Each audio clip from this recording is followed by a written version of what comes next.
लेकिन इस बीच दो दूसरी अभिनेत्रियां सारा अली खान और श्रद्धा कपूर, बड़ी खबर यह है कि अभी भी उनसे पूछताछ चल रही है। करीब 1 बजे दोपहर करीब 1 बजे पहुंची हुई थी सारा अली खान एनसीबी के दफ्तर में। एनसीबी का जो जोनल ऑफिस है वहां पर पहुंची हुई थी और 1 बजे के बाद यानी आप समझिए 5 बज रहे हैं घड़ी में, 5:08, करीब 4 घंटे से लगातार सारा अली खान से पूछताछ चल रही है।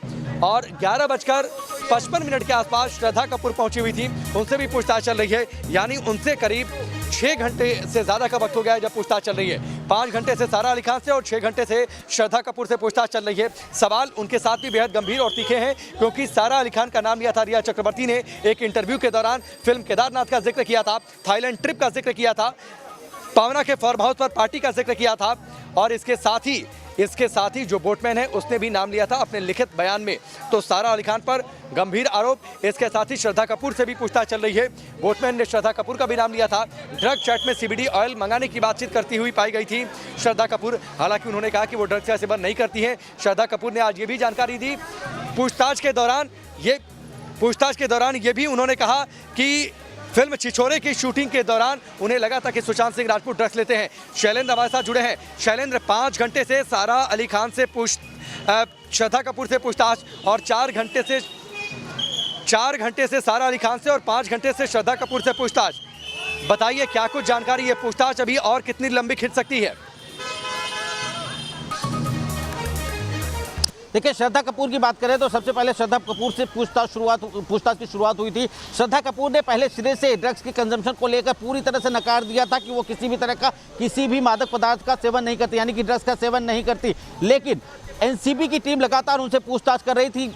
अंत में आकर आखिर वो टूट गई और उन्होंने ये बात कबूल की कि जो ऑयल की जो बात की जा रही, वो उन्होंने मंगाया था जया शाह के साथ जो चैट है वो एनसीबी के पास मौजूद है। उस चैट को दिखाया गया, तब उन्होंने ये माना कि हाँ, जो वो ऑयल थी वो हमने मंगाया ज़रूर था, डिमांड की थी, क्योंकि जया ने कहा था कि ऑनलाइन उसे मंगा दिया जाएगा, उनके लिए उपलब्ध करवा दी जाएगी। दरअसल ये चाहती थी कि जानना चाह रही थी कि क्या ये स्ट्रेस बस्टर के तौर पे काम आ सकता है क्या, क्योंकि उन्हें तमाम ऐसे लोग, उन्होंने एनसीबी को जानकारी दी है कि कई लोगों से उनकी बातचीत हुई थी जिन्होंने कहा था कि जो सीबीडी ऑयल होता है वो स्ट्रेस बस्टर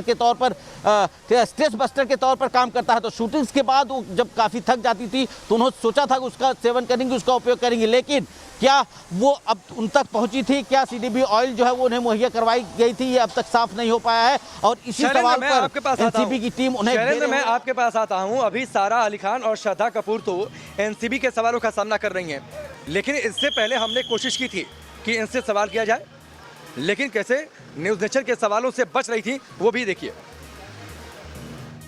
सारा सवालों के जवाब देने होंगे, सारा सवालों के जवाब दीजिए।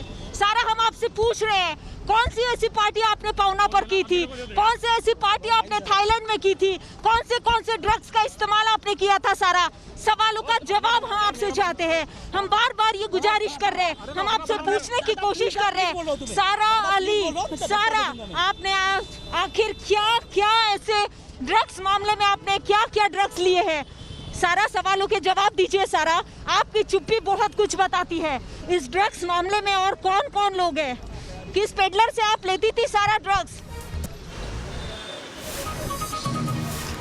तो ये श्वेता घुंसे की आवाज़ थी। श्वेता घुंसे को आप देख रहे थे जो कि सारा अली खान से सवाल जवाब कर रही थी, लेकिन सारा अली खान ने उनके सवालों का जवाब नहीं दिया। लेकिन अब एनसीबी की टीम सवाल कर रही है, एनसीबी के अधिकारी सवाल कर रहे हैं और वहां पर जवाब देना सारा अली खान के लिए उतना ही मुश्किल है। सारा अली खान जरूर तमाम आरोपों से इनकार कर रही हैं, लेकिन जब सवाल तीखे हो रहे हैं, जब सवाल सर्कमस्टेंशियल जो प्रूफ्स कहे जा सकते हैं उनके आधार पर सवाल हो रहे हैं, तो उन सवालों से बचती हुई नजर आ रही हैं सारा अली खान। और जाहिर सी बात है, जो सवाल है वो सुशांत के साथ थाईलैंड ट्रिप को लेकर है या फिर ड्रग्स लेने को लेकर है, पावना के फार्म हाउस पर हो रही पार्टी को लेकर है। इसके अलावा बॉलीवुड में ड्रग्स की जड़ें कितनी गहरी हैं, ये कहा जाता है कि अलग अलग पार्टियों में ड्रग्स का बड़े पैमाने पर इस्तेमाल होता है या फिर ड्रग्स लेने के लिए ही पार्टियां आयोजित की जाती हैं। इन सवालों पर चुप्पी साध जा रही है। इसके अलावा ये भी करमजीत, एक शख्स का नाम आया था, करमजीत उर्फ केजे, इस शख्स को लेकर भी सवाल पूछा गया तो उस पर भी उन्होंने बहुत सीधा कोई जवाब नहीं दिया। ये भी सवाल किया गया कि क्या ये शख्स आपके पास ड्रग लेकर आया था। ये सारे सवाल हैं जो सारा अली खान को परेशान कर रहे हैं। इसके अलावा श्रद्धा कपूर से भी सवाल किए जा रहे हैं कि आपकी पहली मुलाकात कैसे हुई थी, रिया चक्रवर्ती से या फिर सुशांत से? क्या आपने रिया या फिर सुशांत को कभी ड्रग्स लेते हुए देखा था? क्या आपने सीबीडी ऑयल मंगाने की बातचीत कही है चैट में? इस पर आपका क्या कुछ कहना है? तो इन तमाम बातों से चैट की बातचीत मानने के अलावा मुझे लगता है कि जो जानकारी आ रही है कि उन तमाम आरोपों से इनकार ज़रूर कर रही हैं, लेकिन वो इनकार या फिर आप कह लीजिए जवाब वो सिर्फ भटकाने जैसे प्रतीत हो रहे हैं। यानी सीधे तौर पर कोई सवालों का जवाब नहीं, सिर्फ गोलमोल बातें। और जाहिर सी बात है इसीलिए ये जो पूछताछ का दौर है ये लंबा खींचता चला जा रहा है। सवालों की जो फहरिस्त है वो खत्म नहीं हो रही है। और आप देखिए 5.5 घंटे दीपिका पादुकोण से पूछताछ हुई है, 5 घंटे श्रद्धा कपूर से पूछताछ पहले ही हो चुकी है, 4 घंटे से ज़्यादा पूछताछ हो चुकी है सारा अली खान से। यानी जाहिर सी बात है अगर ये सवालों का सटीक जवाब देते, अगर सीधे सीधे जवाब दे देते तो ये जो पूछताछ का दौर है ये बहुत लंबा नहीं खिंचता, पूछताछ जल्दी समाप्त हो सकती थी। लेकिन चूंकि ये भटकाने की कोशिश कर रहे हैं, एक बार को ये भी समय आया कि इन्होंने सुशांत सिंह राजपूत का नाम लिया। श्रद्धा कपूर ने यह तक कह दिया कि फिल्म छिछोरे की शूटिंग के दौरान उन्हें ऐसा लगा था कि सुशांत सिंह राजपूत ड्रग्स लेते हैं। अब सुशांत सिंह राजपूत आकर तो अपनी सफाई नहीं दे सकते चूंकि वो इस दुनिया में है नहीं, या फिर एनसीबी के अधिकारी भी उनसे सवाल जवाब नहीं कर सकते। तो क्या ये माना जाए कि ये स्टंट सिर्फ इसलिए है कि उस आड़ में खुद को बचाया जा सके?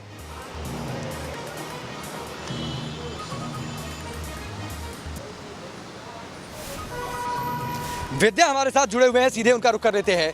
विद्या बताइए क्या जानकारी है आपके पास? एक पूछताछ समाप्त हुई, 2 अभिनेत्रियों से पूछताछ अभी चल रही है और ये पूछताछ भी लंबी चल रही है। लंबी चलने का मतलब तो सीधे मान लें कि आप सवालों से बचने की कोशिश, जवाब देने से बचने की कोशिश, गोलमोल घुमाने की कोशिश। एक तो ये भी है मतलब, लेकिन एक मतलब और भी है राकेश, वो मतलब ये है कि सुशांत मामले में भी बहुत कुछ एनसीबी को जानना है। यानी कि सारा और श्रद्धा से सिर्फ नारकोटिक्स के मामले में जानकारी हासिल नहीं करनी है, सिर्फ ड्रग्स के मामले में जानकारी हासिल नहीं करनी है, बल्कि ड्रग्स से जुड़े हुए सुशांत के जो सवाल हैं उसके मामले में भी जानकारी हासिल करनी है। यानी कि सारा और श्रद्धा ये भी बताएंगी कि सुशांत से चलिए विद्या मैं आपके पास आता हूं।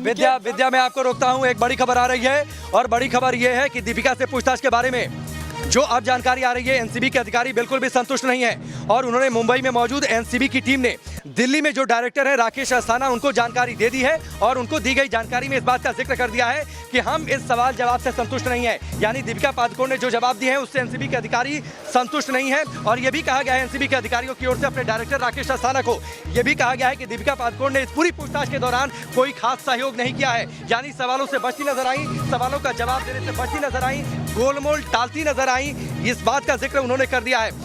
जवाबों से संतुष्ट नहीं है मुंबई एनसीबी की टीम, ये इस वक्त की सबसे बड़ी खबर। और सबसे बड़ी खबर ये भी है कि एनसीबी की टीम ने दिल्ली में जो डायरेक्टर है राकेश अस्थाना उन्हें इस बात की जानकारी दे दी है कि इस जांच से और आज की पूछताछ से हम संतुष्ट नहीं है। यानी 5.5 घंटे जो पूछताछ चली है एनसीबी के दफ्तर में, दीपिका पादुकोण अपने घर में जरूर आ गई हैं, लेकिन मुंबई एनसीबी की टीम संतुष्ट नहीं है। वो 5 अधिकारियों की टीम जिन्होंने सवाल जवाब किया वो संतुष्ट नहीं है और उन्होंने इसकी जानकारी अपने आला कमान को यानी अपने डायरेक्टर राकेश अस्थाना को दे दी है कि इस सवाल जवाब के सिलसिले से संतुष्ट नहीं है। यानी सीधे तौर पर इसका मतलब निकाला जाए कि एक बार फिर से एनसीबी के अधिकारी संपर्क करेंगे, एक बार फिर से दीपिका पादुकोण को हो सकता है पेश होना पड़ जाए, एक बार फिर से दीपिका पादुकोण के सामने सवालों की लंबी फहरिस्त होगी। और हम बार बार ये कह रहे हैं कि अगर सवालों का जवाब दीपिका पादुकोण ने ईमानदारी से नहीं दिया, अगर जो सच्चाई है वो सामने नहीं रखी, तो निश्चित तौर पर परेशानी उनके लिए बढ़ने वाली है। परेशानियां यहाँ पर खत्म नहीं होने वाली हैं। घर में आकर हर कोई सुकून की सांस लेता है, राहत की सांस लेता है, लेकिन आज दीपिका पादुकोण सुकून की सांस नहीं ले पा रही होगी क्योंकि उन्हें इस बात का एहसास है कि उन्होंने सवालों का जवाब टालने की कोशिश की है, उन्होंने बातों को घुमाने की कोशिश की है और इसीलिए एक बार फिर से वो अपने वकीलों के साथ बैठेंगी और इस बात पर विचार विमर्श करेंगी कि आगे उनके पास क्या विकल्प और हो सकते हैं। लेकिन बड़ी खबर एक बार फिर से बता दें, एनसीबी की टीम बिल्कुल भी संतुष्ट नहीं है। तो ये इस वक्त की बड़ी खबर है, एनसीबी के अधिकारी संतुष्ट नहीं है, उन्होंने अपने डायरेक्टर राकेश अस्थाना को जानकारी दे दी है। हमारे सहयोगी इस वक्त लगातार बने हुए हैं, लेकिन इसी बड़ी खबर के साथ वक्त यहाँ पर ब्रेक का, बहुत जल्द वापस लौटते हैं।